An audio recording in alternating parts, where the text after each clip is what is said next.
कहानी सच्ची दौलत भाग एक छोटे से गांव में अर्जुन नाम का एक लड़का रहता था। उसका परिवार बहुत साधारण था। पिता किसान थे और माँ घर संभालती थी। घर में ज्यादा पैसे नहीं थे, लेकिन प्यार और सुकून की कोई कमी नहीं थी। अर्जुन बचपन से ही बहुत समझदार था, लेकिन एक बात उसे हमेशा परेशान करती थी, गरीबी। जब भी वह गांव के अमीर लोगों के बच्चों को अच्छे कपड़े पहनकर खेलते देखता तो उसका मन उदास हो जाता। वह सोचता, काश मेरे पास भी बहुत सारा पैसा होता, मैं भी खुश रहता। एक दिन वह खेत में अपने पिता के साथ काम कर रहा था। धूप तेज थी, पसीना बह रहा था, लेकिन उसके पिता मुस्कुरा रहे थे। अर्जुन ने पूछा, पिताजी आप हमेशा खुश कैसे रहते हो?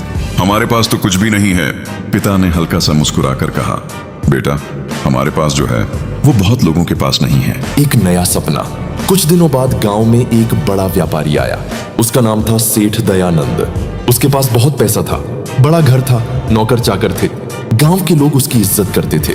अर्जुन ने उसे देखा और सोचने लगा, यही जिंदगी चाहिए मुझे, बस पैसा पैसा और पैसा। वह सीधे सेठ के पास गया और बोला, सेठ जी मुझे भी अमीर बनना है, क्या आप मुझे काम पर रखेंगे? सेठ दयानंद ने उसे ध्यान से देखा और बोले, अमीर बनना है, लेकिन क्या तुम मेहनत कर सकते हो? अर्जुन ने तुरंत जवाब दिया, हाँ मैं कुछ भी कर सकता हूँ। सेठ ने मुस्कुराकर कहा, ठीक है कल सुबह मेरे घर आ जाना। नई शुरुआत। अगले दिन से अर्जुन ने सेठ के घर काम करना शुरू कर दिया। शुरुआत में उसे छोटे मोटे काम दिए गए, झाड़ू लगाना, सामान उठाना, बाजार जाना, वह सब कुछ मन लगाकर करता था। धीरे धीरे सेठ ने उसे अपने साथ व्यापार में भी शामिल करना शुरू कर दिया। अर्जुन बहुत तेज दिमाग का था, इसलिए उसने जल्दी ही काम सीख लिया। कुछ सालों में ही अर्जुन सेठ का सबसे भरोसेमंद आदमी बन गया। अब उसके पास अच्छे कपड़े थे, अच्छा खाना था और सबसे बड़ी बात पैसा था। लेकिन क्या वह सच में खुश था? एक दिन अर्जुन अपने पुराने गांव गया। उसने देखा कि उसका पुराना घर वैसा ही था, साधारण, छोटा, लेकिन वहां से हंसी की आवाजें आ रही थीं। उसकी माँ और पिता अब भी वैसे ही खुश थे। अर्जुन ने सोचा, ये कैसे हो सकता है? इनके पास तो कुछ भी नहीं है, फिर भी ये खुश हैं। उस रात अर्जुन अपने पुराने घर में रुका। खाना साधारण था, रोटी और दाल, लेकिन उसमें जो स्वाद था वह उसने सालों से नहीं चखा था। उसकी माँ ने प्यार से पूछा, बेटा तुम खुश हो ना? अर्जुन कुछ देर चुप रहा, फिर बोला, हाँ, लेकिन उसकी आवाज में झिझक थी। एक अनजाना सवाल। उस रात अर्जुन सो नहीं पाया।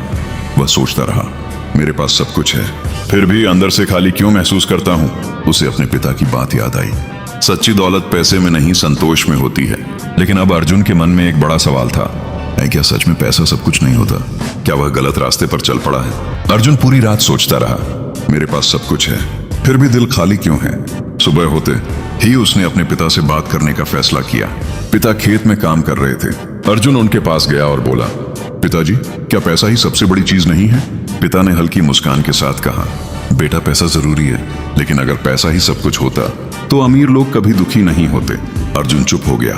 उसे पहली बार महसूस हुआ कि शायद वह कुछ समझ नहीं पा रहा। एक बड़ा मौका या एक बड़ी गलती। कुछ दिनों बाद अर्जुन वापस शहर चला गया और सेठ दयानंद के साथ काम करने लगा। एक दिन सेठ ने उसे अपने पास बुलाया और कहा, अर्जुन अब तुम मेरे सबसे भरोसेमंद आदमी हो, मैं तुम्हें एक बहुत बड़ा काम देने जा रहा हूँ। अर्जुन उत्साहित हो गया। जी सेठ जी बताइए। सेठ ने धीमी आवाज में कहा, हमें एक बड़ा सौदा करना है, लेकिन इसमें थोड़ा झूठ बोलना पड़ेगा। अर्जुन चौंक गया। झूठ? सेठ बोला, हाँ, अगर हम सच बताएंगे तो हमें फायदा नहीं होगा, लेकिन अगर थोड़ा झूठ बोलेंगे तो हम बहुत ज्यादा पैसा कमा सकते हैं। अर्जुन के मन में हलचल मच गई। भले एक तरफ उसका सपना था अमीर बनना, दूसरी तरफ उसके पिता की सीख, ईमानदारी, दिल और दिमाग की लड़ाई। उस रात अर्जुन सो नहीं पाया। उसके दिमाग में दो आवाजें चल रही थीं। पहली आवाज, ये मौका दोबारा नहीं मिलेगा, बस एक छोटा सा झूठ है, इससे क्या फर्क पड़ता है। दूसरी आवाज, अगर आज झूठ बोला तो कल आदत बन जाएगी, फिर तुम अपने आप से नजरें नहीं मिला पाओगे। अर्जुन को अपने पिता का चेहरा याद आया, उनकी सादगी, उनकी सच्चाई। फिर फैसला। अगले दिन अर्जुन सेठ के पास गया। सेठ ने पूछा, तो क्या सोचा तुमने? अर्जुन ने गहरी सांस ली और कहा, सेठ जी मैं यह काम नहीं कर सकता। सेठ गुस्से में आ गया, क्या मतलब? इतना बड़ा मौका छोड़ रहे हो? अर्जुन बोला, मुझे पैसा चाहिए, लेकिन गलत तरीके से नहीं। सेठ ने ताना मारते हुए कहा, फिर तुम कभी अमीर नहीं बन पाओगे। अर्जुन शांत रहा, लेकिन उसके दिल में अजीब सा सुकून था। एक नया रास्ता। सेठ ने उसे काम से निकाल दिया। अब अर्जुन के पास ना नौकरी थी, ना पैसा। वह वापस अपने गांव लौट आया, लेकिन इस बार वह पहले जैसा नहीं था। अब उसके अंदर एक नई समझ थी, सही और गलत की पहचान। उसने अपने पिता के साथ खेत में काम करना शुरू कर दिया। धीरे धीरे उसने खेती में नए तरीके अपनाए, नई तकनीक, नई सोच, ये मेहनत का फल। कुछ महीनों बाद गांव में उसकी फसल सबसे अच्छी हुई। लोग उससे सीखने आने लगे।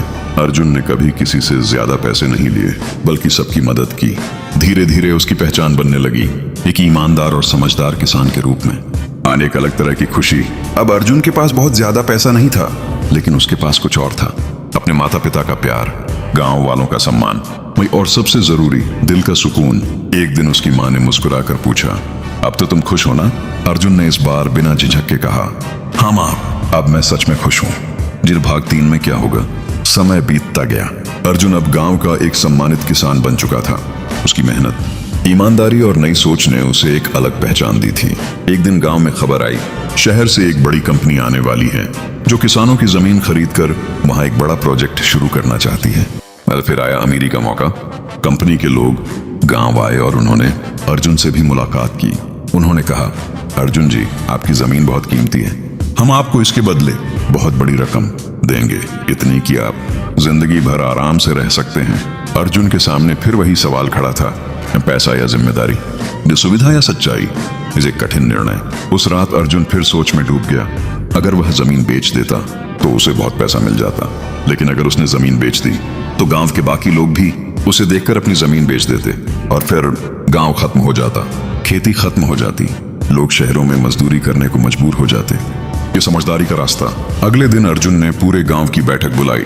उसने सबको समझाया, अगर हम अपनी जमीन बेच देंगे तो हमें कुछ समय के लिए पैसा जरूर मिलेगा, लेकिन बाद में हम क्या करेंगे?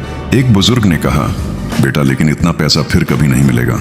अर्जुन ने जवाब दिया, सही कहा आपने, लेकिन जमीन एक बार चली गई तो कभी वापस नहीं आएगी। बड़ा फैसला। जब कंपनी वाले दोबारा आए तो अर्जुन ने साफ शब्दों में कहा, हम अपनी जमीन नहीं बेचेंगे। कंपनी वाले हैरान रह गए, इतना बड़ा ऑफर ठुकरा रहे हो? अर्जुन ने मुस्कुरा कर कहा, हमारे लिए हमारी जमीन ही हमारी सबसे बड़ी दौलत है। असली बदलाव। अर्जुन ने गांव के लोगों के साथ मिलकर एक नया प्लान बनाया। सब मिलकर आधुनिक खेती करेंगे और नई तकनीक का इस्तेमाल करेंगे। अपनी फसल सीधे बाजार में बेचेंगे। धीरे धीरे पूरा गांव बदलने लगा। अब गांव के लोग पहले से ज्यादा कमाने लगे और सबसे बड़ी बात, वे अपनी जमीन के मालिक थे, किसी के नौकर नहीं। असली अमीरी। कुछ सालों बाद अर्जुन का गांव एक मिसाल बन गया। दूर दूर से लोग सीखने आने लगे। एक दिन वही सेठ दयानंद भी वहां आया, जिसने कभी अर्जुन को नौकरी से निकाला था। उसने अर्जुन से कहा, मैंने बहुत पैसा कमाया, लेकिन जो सम्मान तुम्हें मिला है वो मुझे कभी नहीं मिला। अर्जुन मुस्कुराया और बोला, सेठ जी, पैसा कमाना गलत नहीं है, लेकिन अगर उसमें सच्चाई और भलाई ना हो तो वो कभी खुशी नहीं दे सकता। अंत। लेकिन एक सीख के साथ उस दिन अर्जुन अपने खेत में खड़ा था। हवा चल रही थी, फसल लहरा रही थी और उसके चेहरे पर एक सच्ची मुस्कान थी। अब उसे समझ आ गया था, सच्ची दौलत पैसे में नहीं होती, और सच्ची दौलत होती है ईमानदारी, मेहनत, संतोष और अपने लोगों का प्यार। कहानी की सीख, पैसा जरूरी है लेकिन सब कुछ नहीं। वो ईमानदारी और मेहनत से कमाया गया छोटा पैसा भी सुकून देता है। सही फैसले ही इंसान को महान बनाते हैं।